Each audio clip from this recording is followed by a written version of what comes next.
Être. Un si court verbe, 4 lettres et c'est tout pour renfermer le mystère et la beauté, la simplicité et le paradoxe de nos existences. Être. Rien n'est plus simple. Et pourtant, rien n'est moins simple. Est-ce que être, c'est tout simplement l'existence physique? Tout porte à penser que c'est beaucoup plus que ça.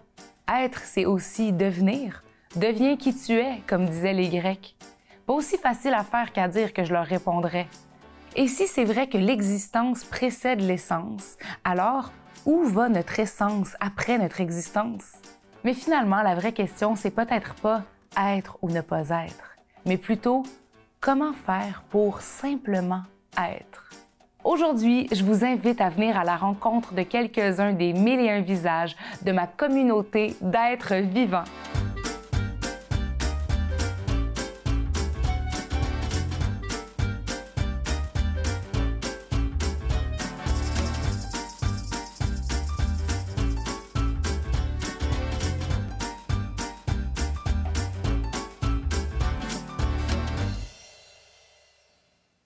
Mon père était très amoureux de l'art, du design, de l'architecture.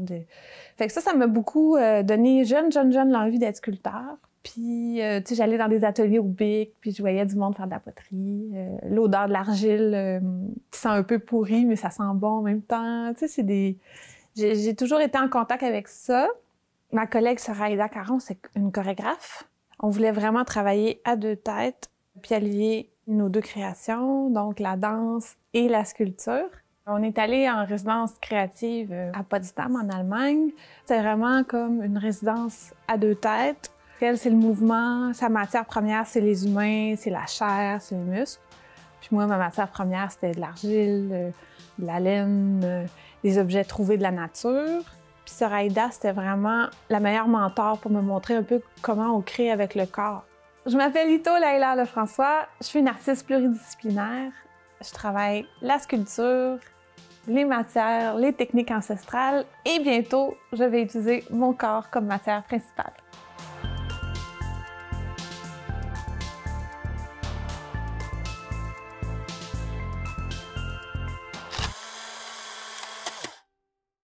C'est tout neuf là, pour moi, là, mais je veux travailler avec mon corps comme matière première. J'ai jamais été là. T'sais, moi, je suis pas une fille de scène, je suis pas une fille de vernissage. J'aime être dans l'atelier, dans le processus, cachée en arrière de mes œuvres. Mais là, à son contact, je me suis dit, ah, il faut aussi que je mette du corps dans mon travail. Fait qu'il va y avoir le mélange de mon corps et de l'argile. Puis je vais comme avoir la routine d'une danseuse, même si j'ai aucune formation. T'sais, je vais m'étirer, je vais mettre de la bonne musique, puis je vais rentrer en création d'une nouvelle façon. Je voulais vraiment un gros garage. Fait que j'ai trouvé un ici à Saint-Narcisse. Je me trouve des gens aussi qui me fournissent des matières qui ont une âme un peu, avec lesquelles mon travail prend de plus en plus de sens. Ce que je cherche à faire quand je suis en processus créatif, c'est vraiment de vivre des expériences qui me changent, mais qui me rapprochent du territoire. J'adore la période où il faut écrire une demande de bourse. Étrangement, il y en a qui détestent.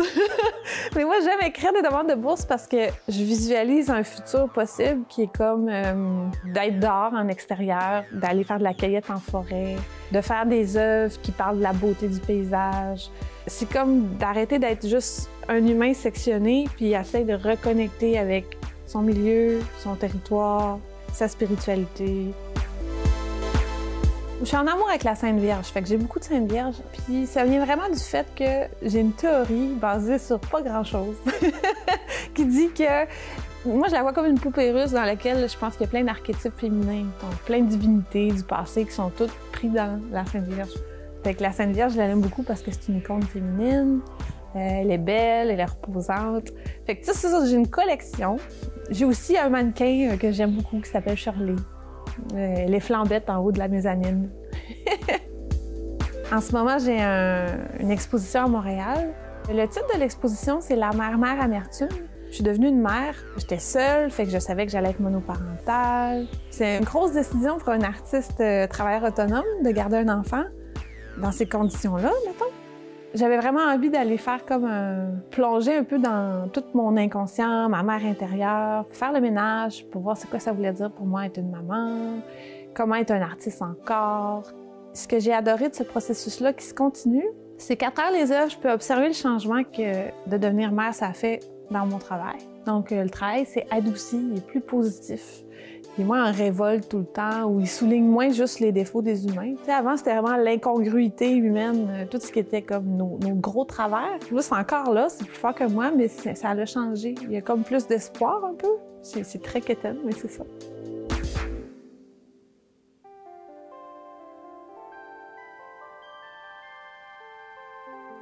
Je sais que quand j'étais petite, je fantasmais beaucoup sur l'idée d'avoir une très belle pierre tombale avec une belle épitaphe. Je sais pas pourquoi. Puis je voyais aussi une boîte aux lettres. Je voulais que le monde y m'écrive des messages. Trouver ma place au sein d'une communauté ou voir la force d'un réseau humain, trouver ma façon de m'insérer dans le plus grand, c'est plus difficile. Mais l'art, il contribue. On est tellement dans une société où c'est l'avoir. Tu sais, moi, je l'ai en dedans de moi, l'envie de posséder. Fait que là, c'est comme une lutte pour rééquilibrer la chose puis d'être plus dans l'être.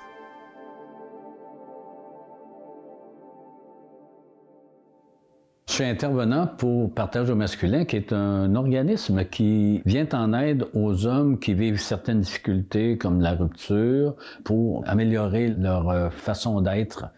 Moi, je suis rentré à Partage d'abord comme client, comme client du groupe d'hommes qui vivent la rupture ou des difficultés de couple importantes.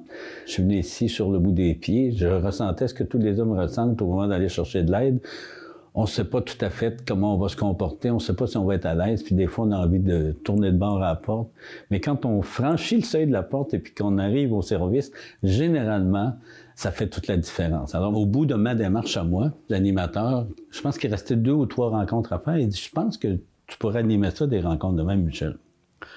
Ah oui? Ben, j'y ai réfléchi. Et j'ai accepté finalement d'animer les groupes en rupture. Il faut dire que j'avais quand même une capacité de communiquer, une grande oreille, puis un bon cœur. C'est ce que ça prenait. Je m'appelle Michel Roy, Joret Noir. Je suis communicateur, intervenant en relation d'aide auprès des hommes et auteur, compositeur, interprète.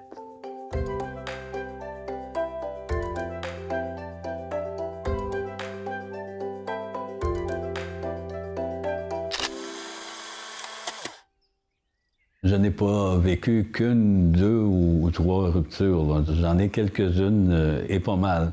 Il y a des gens qui me disent « T'es donc pas chanceux. » Ben, pauvre toi. Ben, moi, j'appelle ça la vie.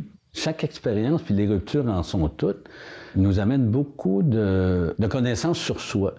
Je ne sais pas si j'aurais été capable d'intervenir de la même façon si j'avais pas eu toutes ces expériences-là. Je suis pas un thérapeute de couple. Je serai jamais un thérapeute de couple parce que j'ai pas de crédibilité dans ça. J'en ai échappé beaucoup des couples. Mais je peux vous aider, par contre, à remonter d'une rupture. Là, ça, je peux le faire. L'organisme existe depuis plus de 20 ans maintenant, je crois, et offre des services en différents endroits de Chaudière-Appalaches. Traditionnellement, les hommes sont pas enclins à consulter. Même aller voir un médecin, ça demande un effort. On remet ça toujours à plus tard. On a un service de consultation individuelle. On peut parler d'1 heure par rencontre. C'est sur rendez-vous et c'est quand même gratuit. On a aussi les interventions de groupe. On propose un thème, on réunit des hommes dans la salle où on se trouve. C'est un espace de discussion où on peut échanger. Tous les participants s'engagent à la confidentialité de ce qui va être partagé. L'homme qui est assis là réalise tout à coup qu'il y a quelqu'un devant lui qui l'écoute sans le juger, puis qui a l'air de le comprendre. On appuie les hommes qui sont en démarche, qui sont capables d'intériorité, qui sont capables de se remettre en question, qui sont capables de changer des choses pour vivre mieux, pour développer une nouvelle façon d'être en relation. Dans la salle où on est ici, il y a déjà eu 32 personnes. On était cordés et il faisait très chaud. Au travers de ça, j'ai fait un disque qui s'appelle « Les carnets anciens ». Cette démarche-là trouve sa racine dans une autre rupture. Tu ne me croiras pas si je te le dis, mais pourtant c'est ça. Ce projet-là, moi, il m'a permis de me relancer dans la vie, dans quelque chose qui me tenait à cœur. La vie t'a blessé, t'as du mal à aimer. Je comprends ta prudence à faire confiance. Mais prends pas mon cœur pour un hôtel, fais-toi plutôt un nid dedans. Rassembler des hommes sur une thématique de discussion, un jeudi soir, pas de femmes, pas de boissons, je trouve que ça parle beaucoup. Tu sais, quand on dit que les hommes, c'est pas des jaseux, quand on dit que les hommes sont pas capables de parler, moi je pense qu'il y a du monde qui sont pas capables de les entendre puis de les écouter pour dire ça, parce que les hommes ont beaucoup à dire. Ce qui est le plus important à mon sens, c'est le « je suis ». Qui suis-je? Je suis assez bien placé pour dire aux hommes, sans leur faire la leçon, il n'est pas question de faire la leçon, mais leur dire, on peut se sortir du marasme dans lequel on est, dans une rupture. Vivre sa douleur, l'exprimer dans un contexte sécuritaire, comme on le fait dans les groupes, puis aller chercher ces connaissances-là sur soi qui vont émerger nécessairement pour nous relancer. On aime bien dire retrouver du pouvoir sur soi. On touche à une blessure, ça nous revient à nous de s'en occuper, de la prendre en charge, plutôt que de demander à l'autre. Et puis après ça, la relation amoureuse peut changer. La phrase la plus puissante que vous pouvez prononcer dans votre vie, c'est « je suis ».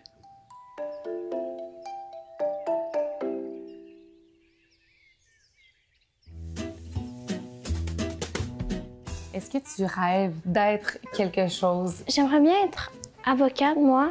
Même si, comme, la plupart des gens disent que c'est un métier où, genre, les avocats sont un peu tannants parce qu'ils essaient de défendre leur objectif. Mais moi, c'est ça que j'aime. Même si les gens ils disent que c'est moins le fun puis tout, moi, c'est ça que je veux faire plus tard. Est-ce que, quand tu étais tout petite, tu rêvais d'être quelque chose? Oui, ben c'est sûr que j'ai grandi avec mes parents qui sont quand même vraiment des modèles pour moi. Fait que pour moi, être comme mes parents, c'est comme ce que je voulais devenir un peu, là. Est-ce que c'est encore une source d'inspiration pour toi? Ouais. Ici, je suis très bien. Ouais. Parce que j'ai rencontré ma blonde ici. Puis y a-t-il une recette spéciale, vous pensez, pour être heureux comme vous êtes, là? Non, moi, j'étais un bon gars. Puis elle aussi. Puis je sais pas combien de temps qu'il reste, en tout cas. On va espérer que ça dure assez longtemps. Quand on est en amour. C'est vrai, hein? Ce qui a marqué sûrement ma vie, c'est 1967 avec l'Expo. J'étais à Montréal, je suis montréalaise d'origine. Et c'est comme si en 67, j'avais 7 ans, je découvrais le monde. C'est comme une ouverture. Tout à coup, on arrêtait d'être centré sur nous autres. Puis on s'ouvrait à l'autre, on s'ouvrait aux cultures des autres. Je suis certaine que ça a joué sur les années qui ont suivi au Québec. De fil en aiguille, on s'est ramassé au Péché Mignon. Ça porte bien son nom. On y retrouve toutes sortes de petits péchés. Donc, on vend beaucoup de produits sucrés. C'est unique ici à Rimouski, faire découvrir des produits nichés et pas être obligé de faire 6 heures de route pour aller les chercher à Montréal parce que nous, en région, on est loin de tout. On trouvait que c'était tout à fait quelque chose qui pouvait nous correspondre. Je suis Céline Bilodeau. J'ai 6 beaux enfants, 9 petits-enfants. René et moi avons le péché mignon et je trouve que j'ai une belle vie.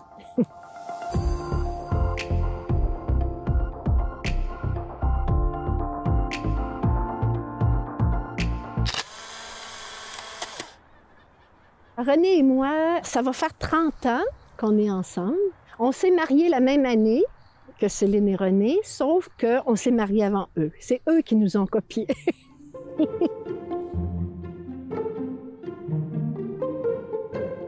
Il y avait au fond de la boutique une étagère en verre avec des choses fines, tu sais, de la belle porcelaine, là. Et en voulant les nettoyer une journée, j'ai fait tomber une tablette qui a tombé sur l'autre, qui a tombé sur l'autre, et j'ai cassé tellement de vaisselle. Et sur ces tablettes-là, il y avait un Père Noël. En fait, c'est une jarre à biscuits en Père Noël qui était là, été comme hiver. Moi, je l'ai toujours vue là. Elle était à vendre, mais elle se vendait absolument pas. Et la jarre à biscuits en Père Noël n'a pas cassé. On se ressort cette jarre à biscuits-là à chaque fois qu'arrive le temps des fêtes comme une mascotte. C'est notre mascotte d'hiver. On se dit, avec elle, il peut rien arriver. qu'on applique aussi nos valeurs de vie dans ce commerce-là, ce qu'on aime, ce qu'on rêve de ce que peut être un commerce. Puis pas parce qu'on est des commerçants dans l'âme, plus parce que je pense que la rencontre de l'autre fait partie de nos vies. Qu'est-ce qu'on apporte en fait aux gens? On l'a compris beaucoup quand la pandémie est arrivée. On a acheté quelques mois avant que la COVID arrive. Fait que c'est ça, c'était assez particulier. Là. On se disait, mais qu'est-ce qu'on fait ici, là? À un moment donné, les gens avaient besoin de sortir et plusieurs clients prenaient leur marche, rentraient dans la boutique, restaient sur le seuil, puis disaient « Je suis venu dire bonjour, fallait que je parle à quelqu'un. » Là, on échangeait. Des fois, on leur donnait un chocolat pour partir. Il y a d'autres clients qui nous appelaient. On allait chez eux devant la porte. Ils nous descendaient des paniers. On mettait ça dedans. Et là, on jasait dehors. Et là, on s'est dit, oui, je pense qu'on est un commerce essentiel. Je pense qu'elle est là, notre mission. Cette rencontre de l'autre, être capable de faire autre chose que de vendre, c'est vraiment de côtoyer les autres, d'échanger, de se faire grandir à travers le regard de l'autre. C'est ce qui nous anime aujourd'hui. Quand on était dans Bellechasse, j'étais assez impliquée à l'école du village. Et on faisait un défi spécial. C'était un projet qui était nouveau dans ce temps-là. Là, on recule quand même là, une vingtaine d'années. Ça s'appelait le défi 10 jours sans télé. C'était vraiment merveilleux. Il y avait les Chevaliers de Colomb qui avaient organisé une soirée de jeux de société en famille. Les fermières avaient fait une journée pour montrer à broder aux enfants. Bon, tu sais, tout le village avait participé à ça. Fait que c'était plus que de pas regarder un écran pendant 10 jours. C'était aussi de se permettre de vivre en communauté, de faire autre chose que d'être devant un écran, mais de faire autre chose que de juste rien faire. Albert Jacquard, c'est un de nos grands philosophes. Il a écrit plusieurs livres et Albert Jacquard faisait la promotion de l'humanité. Un grand homme, quelqu'un qui m'a inspiré dans ma vie et qui a fait probablement partie de ce que je suis devenue. Fait qu'on nous dit, est-ce que vous aimeriez qu'Albert Jacquard ait rencontré les élèves à votre école? J'ai été toute la journée avec lui. C'est moi qui étais interprète parce qu'il était vieillissant, il y avait un petit peu de problème de surdité. Et en plus, il recevait des questions d'enfants québécois, de surcroît qui venaient de villages avec des accents gros comme le bras. Alors, quand un enfant posait une question, je le regardais pour voir s'il avait compris. S'il n'avait pas compris, je lui répétais la question pour qu'il comprenne. Et je me disais, cette journée-là, oh mon Dieu, je peux mourir maintenant. J'ai vu Albert Jacquard. C'est le genre de personne qui disait, on grandit et on existe seulement qu'à travers le regard de l'autre. Si l'autre n'est pas là pour nous regarder, ça donne rien d'être bon, ça donne rien d'être beau, ça donne rien d'être, point. On grandit à travers le regard de l'autre. Ça, là, c'est des mots, des phrases qui nous habitent pour le reste de nos jours après. Quand il parlait de la compétition, puis qu'il disait, être en compétition, c'est de fabriquer une série de perdants. Ce qu'on a, c'est de ne pas être en compétition avec les autres, c'est d'offrir ce qu'on est pour que l'autre soit en compétition avec lui-même et qu'il se développe. Ça m'habite beaucoup encore aujourd'hui dans ce que j'essaie d'être. La communauté, c'est ce qui nous porte. C'est quand on arrive à se mettre au service de la communauté qu'on sent qu'on est quelqu'un. C'est fou comme ça. Ubuntu. Ubuntu, qui est un mot d'origine africaine, qui veut dire « je suis ce que je suis grâce à ce que nous sommes tous ensemble ». Voilà, Ubuntu.